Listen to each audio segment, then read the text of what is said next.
Hello everyone and welcome to Momentum channel. My name is Mo, and in this video I'm going to share with you my key lessons that I've learned by reading the book Rich Dad, Poor Dad.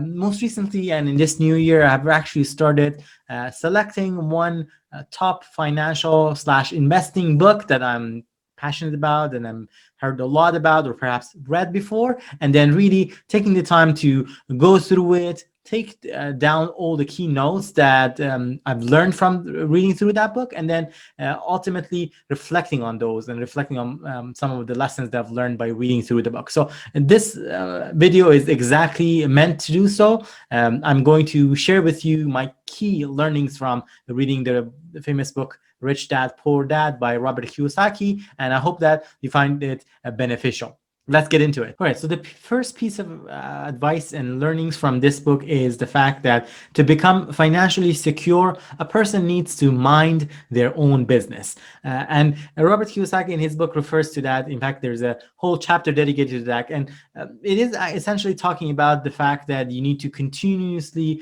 learn and adapt, remain agile, and throughout your life journey, reflect on different experiences that come your way. It also refers to knowing the difference between an asset versus a liability. And that differentiation and distinction is going to be super crucial in your journey to financial planning and financial discipline. Speaking of assets, Robert Kiyosaki talks about different type of assets and how those real assets can be defined.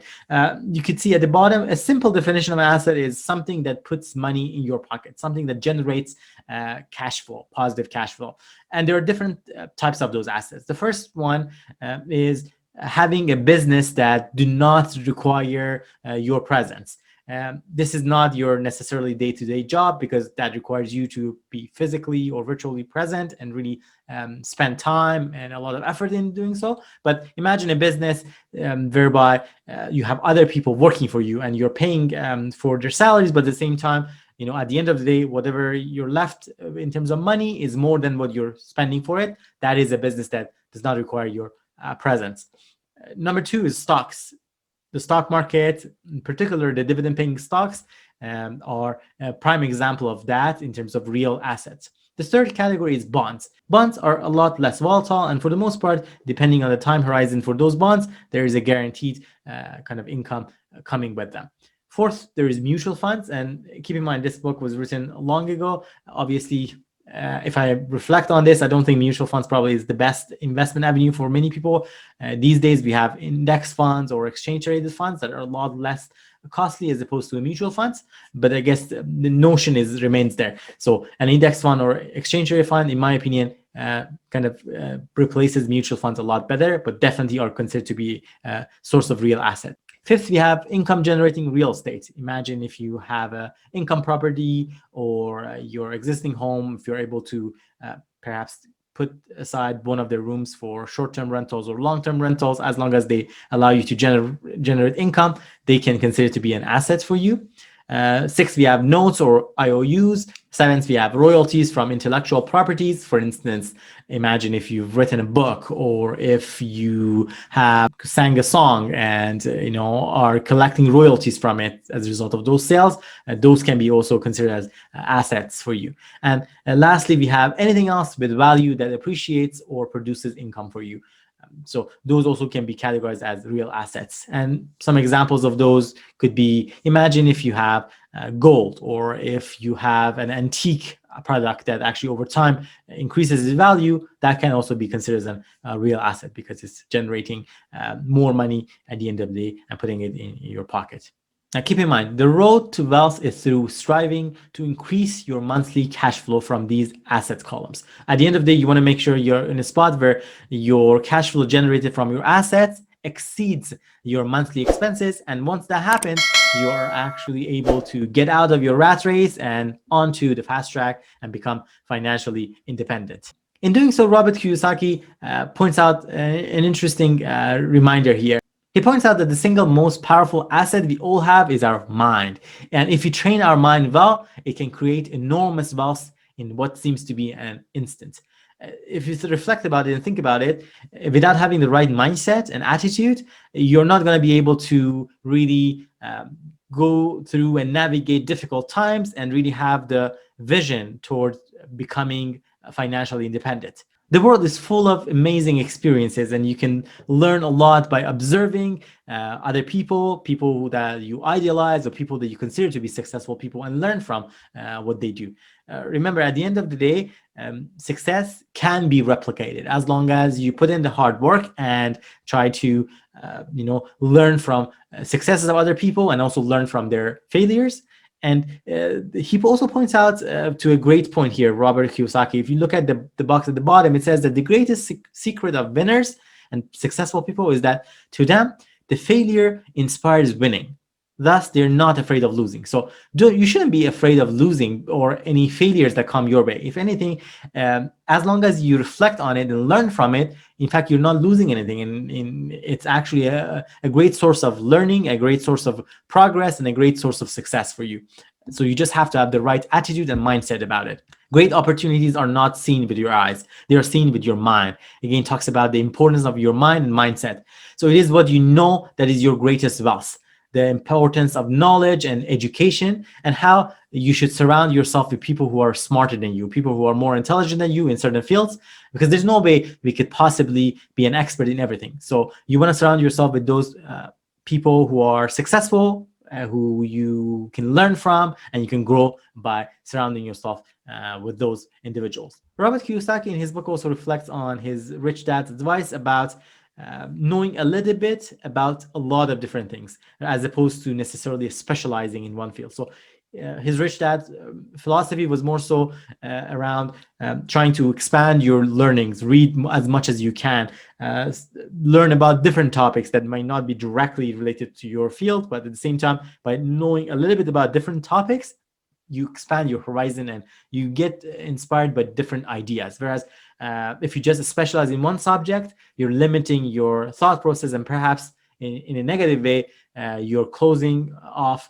your perspectives into different approaches and different thought processes. Robert Kiyosaki also talks about the main management skills that are needed for. According to him, there are three main management skills needed for success, namely a management of cash flow. We talked about knowing about your assets and the liabilities and the cash flow, the positive cash flow. Management of systems, including yourself, your time with your family, and your day-to-day life. And last but not least, management of people. And he goes on to say that the hardest part of running a company, if one day you are having your own business and company, it is actually managing people. And I think a lot of us have kind of experienced that firsthand, dealing with people, and how human beings are. We are complex creatures, and each one of us have their own unique working styles, our own preferences. It is really hard to please everybody. So as you work with different people, it is really a skill how to deal with different individuals, manage them, and be able to build those collaborative environments and relationships with those folks. He also adds on that the most important specialized skills, if you were to pursue, as opposed to more of a broader knowledge, would be sales and marketing. Those are important skills, according to Robert Kiyosaki. In his book, he mentions a number of examples for that. He also talks about the fear of failure, and how fear of failure and rejection are among key reasons people are unsuccessful when it comes to their sales attempt. Think about it. Sales can have also a broader metaphor and kind of concept here. It's, of course, on surface it means around trying to sell something to somebody, let's say a product such as a book, or if it's perhaps a different service to your clients. But also it's about the art of convincing. It's about the art of conversation, and how you're able to convince others of your arguments and convince them why what you have to offer them, in terms of whether it's a product or service, it's good for them and it adds value to them. So according to Robert Kiyosaki, learning about and mastering the art and skills of sales and marketing is going to help you tremendously in your journey. So he goes on further and even recommends joining a network marketing company, also called as multi-level marketing, because it actually allows you to learn new skills. He reflects on how when he joined 𝗖𝐋𝐈𝐖𝐊, the company, he actually really joined that company because they had one of the best sales training in at the time among the other companies. So he really joined the company for that purpose and really made his way from the bottom all the way to the top in terms of being one of the best salespeople in Xerox, and really to that experience learned a lot, the ins and outs of sales. And once he got to that level that he had matured essentially the learning curve, he kind of left Xerox and joined another business. So it really goes to show you how he truly believes in the value and importance of sales skills. He talks about investing in your education and also reflecting on the power of our mind, as we talked about earlier, because it's the most powerful tool that you have control over. Your mind allows you to make those crucial decisions. You have the choice and the power to decide how and what you're going to feed your mind. Are you going to spend time to watch TV shows, movies, news, or are you going to perhaps take the time to learn, whether it's by reading a book, by listening to a podcast, by watching educational videos such as this one on YouTube, talking to like-minded individuals who are expert in certain fields and learning from them. It is at the end of the day our choice, and how we spend our time and how we decide to what we feed our mind is going to make a key impact in terms of our future. Robert Kiyosaki talks about the power of every dollar, and every dollar that we get in our hands, we have that power to choose our future, whether we want to be rich, we want to be poor, or we want to be middle class. It all depends on our spending habits. And that is truly a game changer. The problem is a lot of poor people, what they do, the moment that they get paid, the moment that they perhaps get a raise, first thing that a lot of them are going to do are going to use that money and spend it. They're going to take that money and buy a new car. They're going to take that money and go buy a new clothes. And sometimes things that they don't actually need, but rather things that they want. It is so important for us to be able to differentiate between our needs and wants, and really take a critical look at that, because I kid you not, that could be really the deciding factor whether you're going to end up a rich person, a poor person, or a middle class person. He talks about the concept of paying yourself first. And in his book, he talks about how it can be stressful for many people because they think, well, you have to always pay your bills first, of course. How can that be? But he's trying to build that habit and mindset of paying yourself first. Reflects that every time that you get paid, you set aside automatically a portion of your income that you're going to pay yourself, in a sense that money goes towards your savings and investments, regardless of what bills are coming your way.